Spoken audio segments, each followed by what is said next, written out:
Des techniciens de l'ONEA en plein travaux pour régler la cause des coupures d'eau à Ouagadougou. Les premiers responsables de la société sur le site de la station de Ziga 2 pour s'enquérir de l'état d'avancement des travaux. Images et commentaires en début de journal. Bientôt une crèche pour les étudiantes mères de l'université Joseph Kizerbo. La pose de la première pierre est intervenue au sein de l'université ce 26 avril. Les images dans un instant. Dans ce 13h, nous irons à la découverte du musée de la musique Georges Ouedraogo. Créé en 1999, ce musée offre l'opportunité aux visiteurs de s'imprégner de l'histoire musicale du Burkina Faso à travers des collections riches et diversifiées. Bonjour et merci de nous suivre. Le 25 avril dernier, l'Office national de l'eau et de l'assainissement informait sa clientèle de perturbations que pourrait connaître la fourniture de l'eau dans les localités de Ouagadougou, Lumbila, Pabré et Zignaré. Cela est dû à une panne survenue sur l'une de ses conduites principales au niveau de la station de Ziga 2. Aussitôt la panne signalée, une équipe des techniciens de l'ONEA s'est mise à l'œuvre pour régler le dysfonctionnement. Les premiers responsables ont effectué une visite sur les lieux pour constater l'état d'avancement des travaux. Les choses devraient revenir progressivement à la normale, nous dit Maxime Jean Bambara, et c'est dans ce premier élément. C'est une visite terrain qui devrait permettre de rassurer les populations après le communiqué sur les perturbations constatées dans la fourniture d'eau potable. Des perturbations dues à la rupture d'une des conduites principales de l'ONEA, Office national de l'eau et de l'assainissement. La délégation de l'ONEA, conduite par sa directrice générale par intérim, est venue constater l'état d'avancement des travaux de réparation sur le site du Ziga 2 qui alimente la ville de Ouagadougou et ses quartiers périphériques. À en croire le responsable de la station de traitement d'eau potable à Ziga, Samuel Yalpougdou, les travaux avancent bien. La panne ici qu'on est en train de réparer, c'est la conduite, le tube qui envoie l'eau vers Ouagadougou qui est décatée. Donc quand on dit écarter l'eau coule, on n'arrive plus à maintenir, donc on est obligé de le réparer. La réparation consiste à remplacer le matériel gâté par du matériel neuf pour reprendre le traitement et refouler l'eau vers Ouagadougou normalement.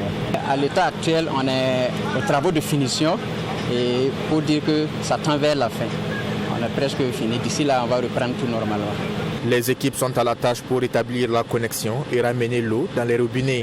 Pour la directrice générale par intérim de l'ONEA, Éléonore Sanfo, la desserte devrait reprendre progressivement dans la soirée du 26 avril. Nous espérons en tout cas voir les choses s'améliorer pour nos clients, auprès desquels on souhaite déjà présenter nos excuses. C'est une usine de production, les incidents, ça peut toujours arriver. Donc on demande leur indulgence.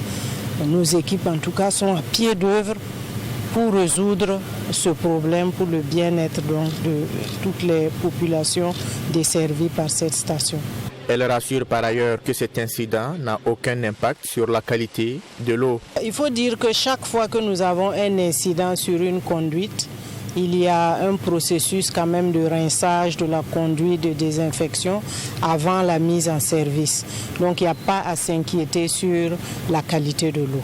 En rappel, c'est le mardi 25 avril dernier, aux environs de 14 h, que la panne sur les équipements de production est survenue.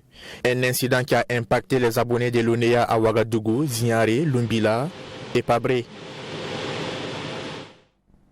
Voilà, nous sommes de retour à Ouagadougou et direction maintenant l'université Joseph Kizerbo qui va bientôt avoir en son sein une crèche pour les filles mères. La pose de la première pierre est intervenue hier. L'édifice devra être livré dans 3 mois. Il sera construit en 2 phases.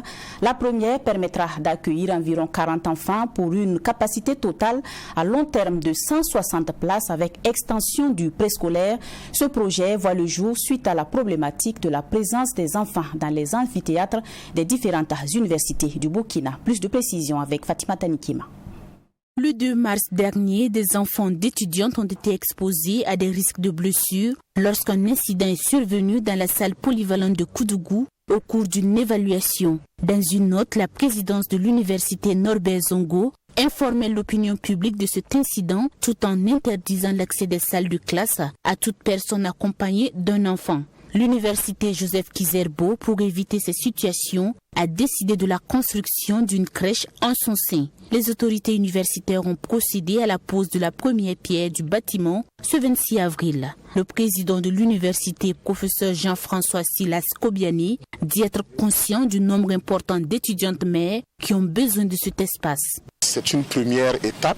Elle ne va pas certainement répondre à toute la demande qui est là. Mais c'est un début et dans tous les cas, des initiatives qui sont en cours auprès d'autres partenaires pour voir comment on peut accroître donc, les capacités des espaces aménagés au sein de l'université pour permettre donc, à ces étudiants, mais aussi à ce personnel-là, de pouvoir trouver des endroits donc, pour faire garder les enfants pendant qu'ils s'adonnent à leurs études ou à leurs activités professionnelles. Cette première étape consiste à construire une crèche d'environ 150 mètres carrés d'une capacité de 40 places. Elle sera bâtie sur ce terrain d'environ 1900 mètres carrés avec possibilité d'extension. La deuxième étape consistera à la construction d'un préscolaire selon l'architecte du projet Jean Sawadogo. Au niveau de la crèche, nous avons des salles pour les moniteurs, nous avons une salle de repos, nous avons une salle de jeu, des toilettes, une zone pour la préparation de biberons et autres. Maintenant, pour l'extension, nous avons un restaurant, nous avons des salles de classe pour le préscolaire, nous avons des salles de réunion et puis quelques bureaux.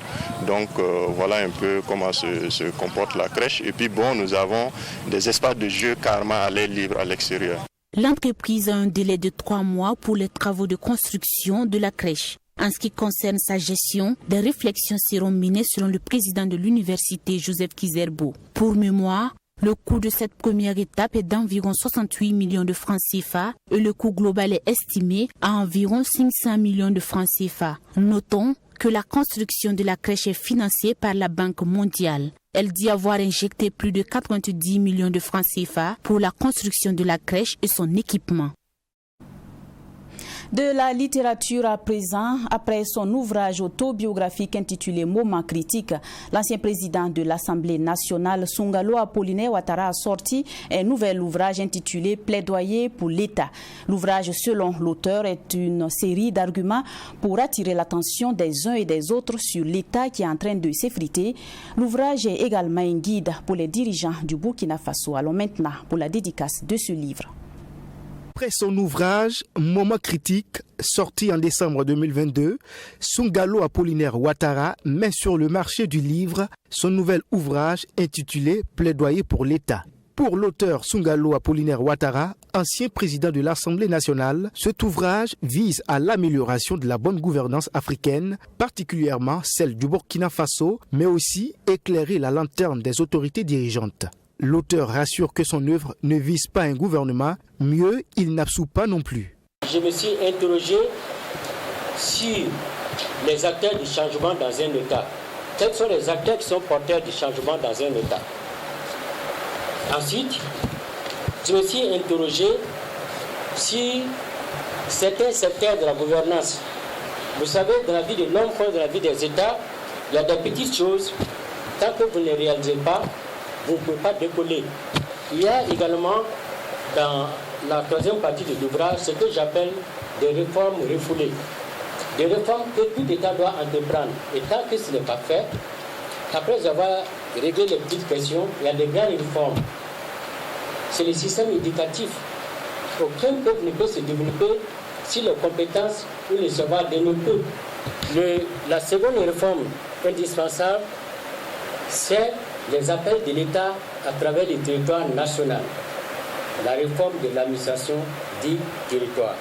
Cette cérémonie de dédicace a connu la présence de hautes personnalités de l'État, dont le président de l'Assemblée législative de transition, d'anciens ministres, d'anciens présidents du Parlement burkinabé. Pour Mélégué Traoré, ancien président de l'Assemblée nationale du Burkina Faso, Sungalo Apollinaire Ouattara a déjà fait sa part en écrivant ce riche ouvrage, mais il faudra pouvoir transférer le contenu aux décideurs. C'est l'une des rares contributions théoriques. Il y a beaucoup d'observations pratiques, pragmatiques, mais une réflexion structurée telle qu'on l'a dans l'ouvrage, là, c'est rare. C'est la première fois d'ailleurs. Surtout venant de quelqu'un qui a été un homme politique actif, un homme d'État actif. C'est fort d'une expérience de plus de 30 ans dans la haute administration publique du gouvernement et à la tête du Parlement burkinabé que Sungalo Apollinaire Ouattara tente de partager dans ce livre. Plaidoyer pour l'État compte 144 pages subdivisées en 3 parties. Journée porte ouverte à High-Tech Solutions ce 26 avril à Ouagadougou. C'est un cadre de rencontre qui a permis au groupe de présenter la nouvelle solution Sage X3 à ses partenaires et responsables d'entreprise. Sage X3 apparaît désormais comme la solution informatique qui permet une bonne gestion des ressources d'une entreprise. Le groupe est présent dans 10 pays d'Afrique. Abdou Rémien. Sage X3, c'est la nouvelle solution qu'offre High-Tech Solutions à ses partenaires spécialisés dans le domaine de l'informatique. High-Tech Solutions met ainsi son savoir-faire à la disposition des entreprises. Cette journée porte ouverte est une occasion pour High-Tech Solutions de présenter aux responsables d'entreprises présents les nouveaux moyens de gestion efficaces de leurs entreprises. Moussa Dia, administrateur général du groupe High-Tech Solutions, rassure que les nouvelles solutions de High-Tech sont adaptées aux besoins actuels des entreprises et permettent une gestion efficiente et efficace. Sage X3, c'est un ERP, Enterprise Resource Planning, qui permet donc de gérer tous les processus donc, de l'entreprise. Donc, c'est plusieurs modules. Donc, qui permettent à la fin donc, de gérer tout ce qui est finance, mais aussi la production, la comptabilité, les achats, donc tous les processus donc, de l'entreprise. Ça permet donc de réduire par exemple les risques d'erreur, ça permet donc de gagner du temps, ça permet donc de sécuriser, d'éviter les fraudes, voilà. Donc ça permet véritablement à l'entreprise de faire plus donc, de bénéfices parce que ça permet aussi de mieux gérer les coûts. Pour les entreprises présentes à cette journée porte ouverte, la solution que propose High-Tech est la bienvenue. Simmetal Burkina travaille avec High-Tech Solutions depuis 2021. Son gestionnaire des ressources humaines, Arma Poda, soutient que le service de High-Tech répond aux besoins de son entreprise. Il y a des objectifs que nous sommes fixés que nous devons atteindre. Et l'atteinte de ces objectifs-là demande un certain accompagnement en amont. Voilà.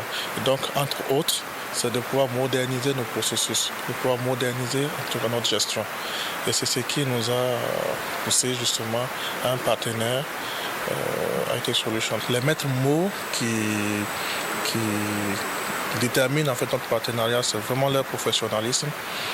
Voilà, ils sont à l'écoute, très réactifs et des solutions en tout cas qui répondent à nos besoins.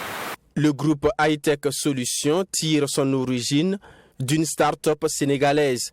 Aujourd'hui, High-Tech est un groupe international présent dans 10 pays d'Afrique. Il accompagne les entreprises dans le domaine d'intégration de systèmes, de formation, de conseil en gestion et de technologie de l'information. Le mois du patrimoine burkinabé bat son plein depuis le 20 avril dernier à Ouagadougou et cela pour un mois. En marge donc de cette commémoration, une équipe de votre télévision True TV a fait une immersion au musée de la musique baptisé Georges Ouédraogo. Créé en 1999, ce musée offre l'opportunité aux visiteurs de découvrir l'histoire musicale du Burkina Faso à travers ses collections riches et diversifiées. Dans ce musée, vous allez le voir, chaque instrument musical a son histoire. Reportage signé Sanata Siri. Le musée de la musique Georges Ouédraogo de Ouagadougou est situé sur l'avenue Thomas Sankara, à quelques encablures du lycée Philippe Zenda Kabouri.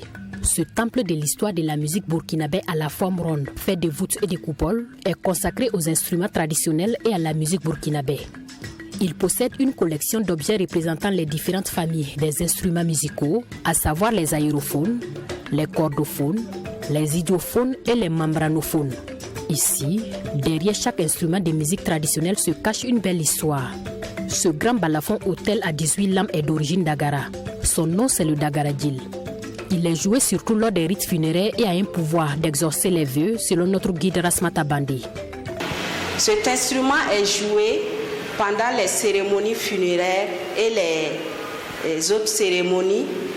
Et également pour ceux qui sont les initiés, même ceux qui ne sont pas initiés, qui viennent pendant ces cérémonies-là, qui veulent demander des vœux aux ancêtres, ils peuvent venir déposer les offrandes.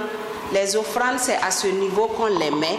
Ça peut être des poulets, des chèvres, de l'argent. Ce que tu as, tu viens, tu les mets ici et le balaphonie se joue tout en demandant aux ancêtres d'exaucer tes vœux. Outre ce balafon du pays d'Agara, nous avons visité d'autres instruments exposés dans des différentes salles d'exposition, communiquant les unes avec les autres. Il s'agit entre autres des flûtes, des tambours, de la kora et des trompes. L'ensemble de ces instruments servent à animer la vie sociale, notamment les mariages, les funérailles, les guerres et les travaux champêtres.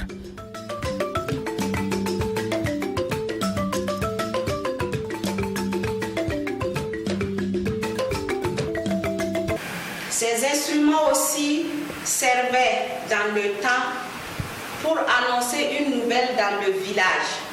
Par exemple, quand il y avait le décès du chef de village, on jouait sur ces instruments appelés trompes pour que la nouvelle puisse propager le village. Et c'était joué par des bras valides. Également, quand il y avait un danger ou bien pendant la guerre entre villages, ces instruments étaient joués pour annoncer une nouvelle. Donc c'était comme aussi des moyens de communication. Avant qu'il ne soit exposé dans ce musée, la plupart de ces instruments sacrés utilisés pour les rites ont été désacralisés et ne présentent plus de danger, nous confie Rasmata Bandi. Toutefois, il est interdit de les toucher.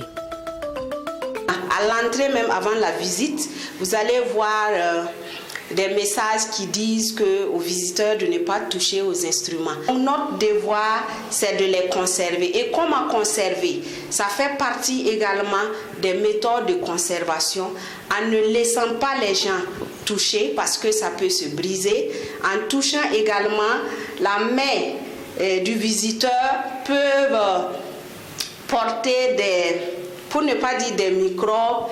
Et une fois que vous touchez, il faut désinfecter l'instrument. Quelle qu'en soit ta religion, tu peux jouer à l'objet et tu peux tout faire. Il n'y a plus d'interdit comme ça. Mais pour la conservation, c'est interdit. Par contre, on a une salle d'animation où tous ces objets sont représentés là-bas. Et à la fin de la visite, on permet aux visiteurs de jouer tout instrument qu'ils désirent. En plus de ces expositions permanentes, le musée de la musique Georges Ouédraogo de Ouagadougou présente également des expositions temporaires. Selon le conservateur du musée, Mahamadi Ilboudo, les Burkinabés s'intéressent de plus en plus à ce musée et à ses expositions. Et par an, le musée enregistre environ 5000 visiteurs. Et nous recevons choses que nous, pendant bien longtemps, qu'on ne voyait pas dans nos institutions, des couples, surtout des jeunes couples qui viennent, que ce soit en semaine ou le week-end, qui viennent pour visiter. Et il y a des familles aussi qui viennent, des amis, et surtout les plus jeunes. Nous, on avait réussi à fidéliser certains élèves, donc les fortes affluences, on va dire, c'est surtout pendant les vacances scolaires.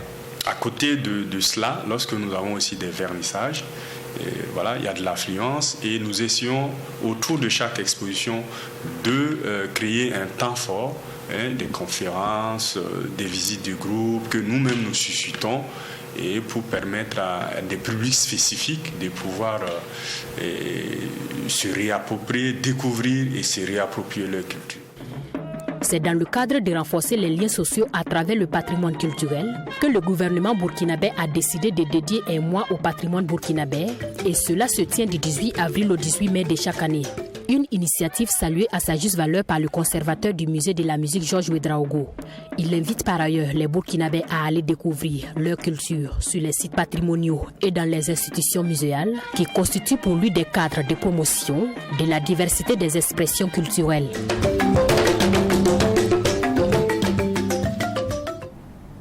On reste toujours en musique et on parle cette fois-ci du festival Jazz à Ouaga. La 31e édition se tiendra du 28 au 6 mai prochain. À 72 heures de l'événement, les organisateurs étaient face aux hommes de médias pour donner les détails. Cette 31e édition se tiendra autour du thème Jazz, culture et vivre ensemble. Reportage.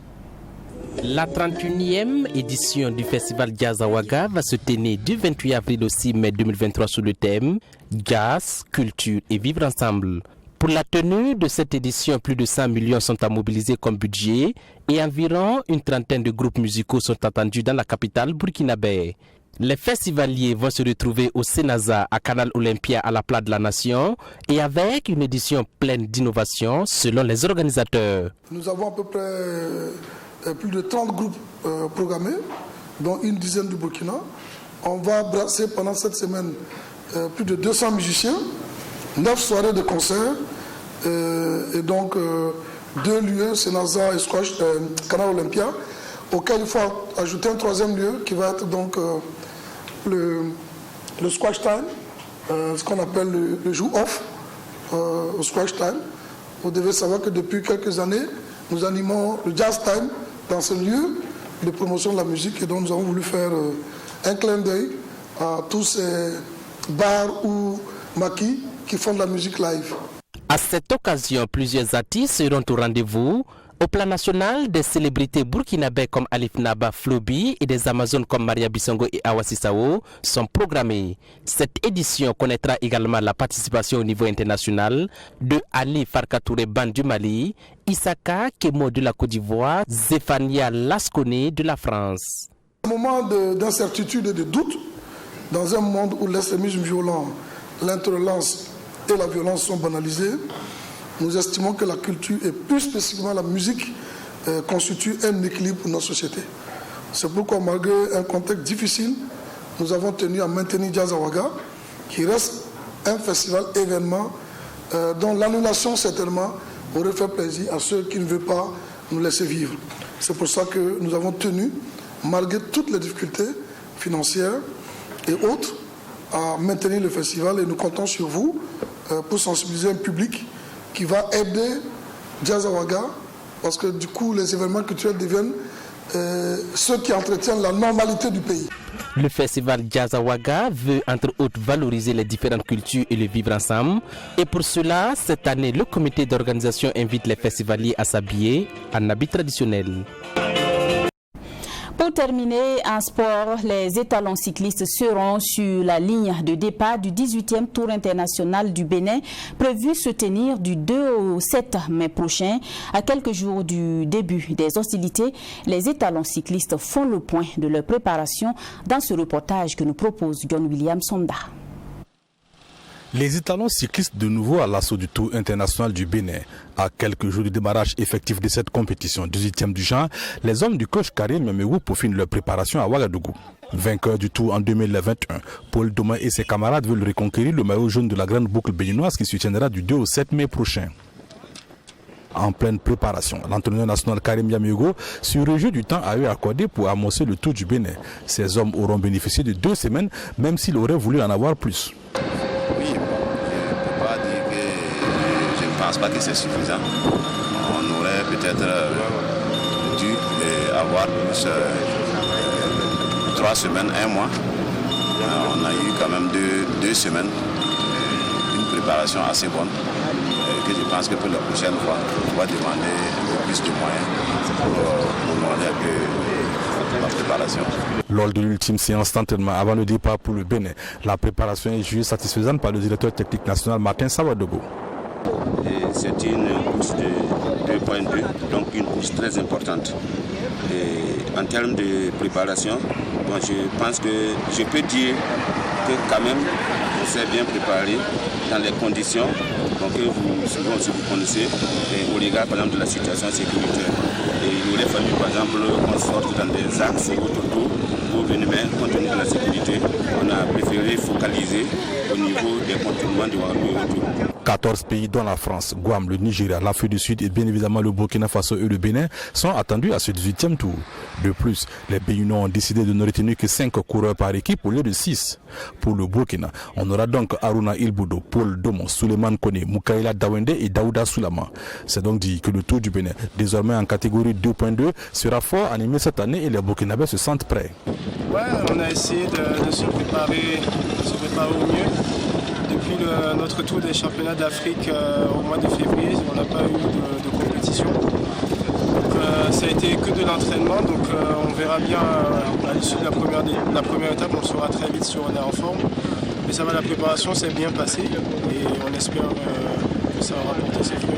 Face à la forte concurrence qui s'annonce autour du Bénin, Paul Domon a les idées bien claires en tête. Remporter la compétition lui paraît possible, mais pour cela il faudra.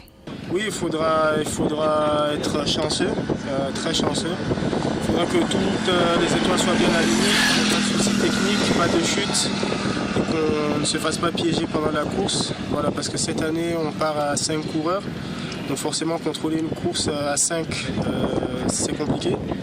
Donc l'idéal pour nous, ce serait d'être placé dans les meilleures positions jusqu'à peut-être la dernière ou l'avant-dernière étape.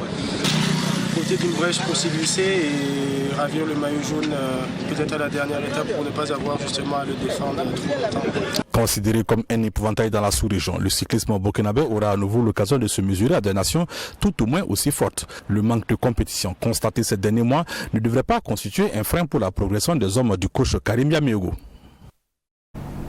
On s'arrête là pour cette édition. Merci de l'avoir suivi. Très bon après-midi à toutes et à tous.